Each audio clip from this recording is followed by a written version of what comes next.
Aujourd'hui, je vais vous parler d'un sujet super pertinent, extrêmement intéressant, quelque chose qui doit faire partie probablement de tous vos matins. Les œufs. Plus précisément, le combat éternel entre les œufs tournés et les omelettes. C'est genre la rivalité autant puissante que comme les Oreos et les biscuits de pépites au chocolat, Facebook et Instagram, ou ben Coca-Cola et Coca-Cola Diète. Si tu te demandes si je suis sponsorisé pour cette vidéo, la réponse est non. Si tu te demandes d'abord pourquoi je fais cette vidéo, fait que pour vous mettre en contexte, genre dans le mood, je vais vous parler brièvement de l'importance des œufs dans l'histoire humaine.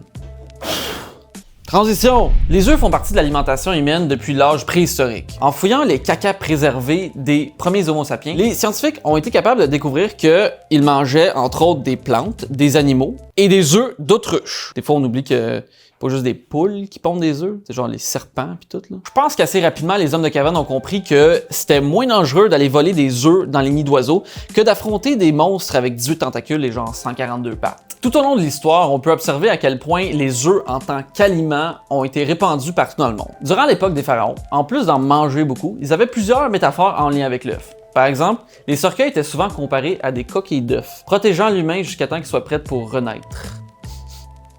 Ça pue. Man, ça pue un œuf! Les œufs sont tellement importants que quelqu'un, à quelque part, à un moment donné, a décidé qu'on allait célébrer une fois par année la résurrection de l'icône principale du christianisme en peinturant des œufs de poule. Quoi? Comme on le sait très bien, l'or fait partie intégrante de notre culture, donc j'ai fouillé un peu sur les interwebs pour trouver des peintures qui pourraient nous montrer l'importance des œufs au travers de l'histoire. En voici quelques-unes.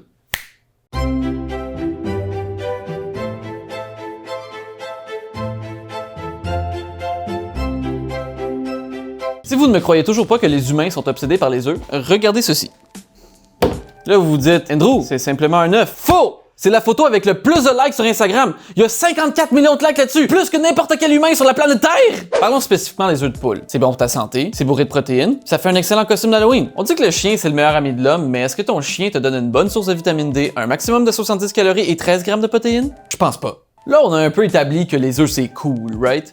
Mais je pense qu'on s'est un peu éloigné du sujet principal de cette vidéo qui est qu'est-ce qui est meilleur entre les œufs tournés et les omelettes? Personnellement, je pense pouvoir vous prouver que les œufs tournés, c'est 9 fois meilleur que les omelettes. Je pense que la chose rationnelle à faire en premier, c'est de comparer les deux mots. Mettons que ça commence mal quand j'ai l'impression de me faire insulter par un des deux. J'ai trouvé une autre définition pour la phrase « j'ai fait une omelette ». Apparemment, on peut utiliser ça pour dire « j'ai fait une gaffe » ou un faux pas. Comme dans la phrase suivante « j'ai essayé de faire des œufs tournés, j'ai gaffé, j'ai fait une omelette ». Si on regarde du côté de Urban Dictionary, le mot « omelette » peut être utilisé pour encourager la pression des pairs. Si tu dis à ton ami que tu veux faire des vidéos caves sur YouTube, puis là, il te dit dans l'oreille « omelette », ben là, t'aurais pas le choix de le faire parce que sinon, tu vas devoir lui préparer une omelette. Qui veut ça? Le mot omelette peut parfois être trompeur aussi.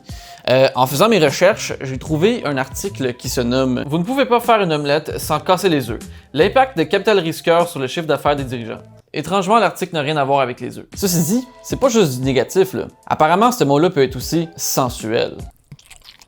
Dans l'émission Le Laboratoire de Dexter, le personnage principal veut apprendre le français en écoutant une cassette audio pendant qu'il dort. Durant la nuit, il y a un bug, puis la seule phrase qu'il entend en repeat, c'est « omelette du fromage ». À partir de ce moment-là, il devient irrésistible auprès des femmes, il devient extrêmement populaire, il devient un chanteur et même l'homme de l'année selon Times. Là, par contre, c'est pas clair si c'est le français cassé ou l'omelette qui a fait en sorte que ça arrive, mais c'est pas grave. Il y a pas grand-chose à dire sur les œufs tournés. Par contre, j'ai fait des recherches sur fried egg, qui est la traduction de frit, qui est comme au final la même affaire. Donc sur Urban Dictionary, la définition la plus populaire est la suivante. Un malentendu du mot Friday de la chanson de Rebecca Black.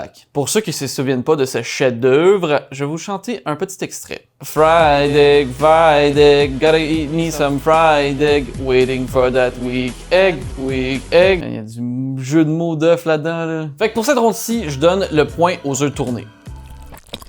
En termes de beauté, j'ai vraiment pas grand chose à dire. Les omelettes ont l'air pas mal plus appétissantes que les œufs tournés.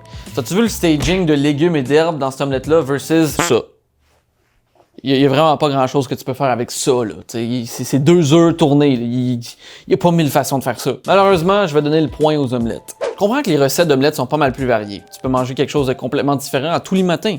Mais regardons ensemble la définition d'une omelette. Une omelette est un plat à base d'œufs battus, frits au beurre. Il est assez courant que l'omelette soit plissée autour d'une garniture telle que la ciboulette, les légumes, les champignons, la viande et le fromage. Les œufs sont battus parfois avec une petite quantité de lait ou de crème. Non seulement que le fromage et le lait ne sont pas très bons pour la santé, les omelettes sont rarement végé. Point œufs tournés.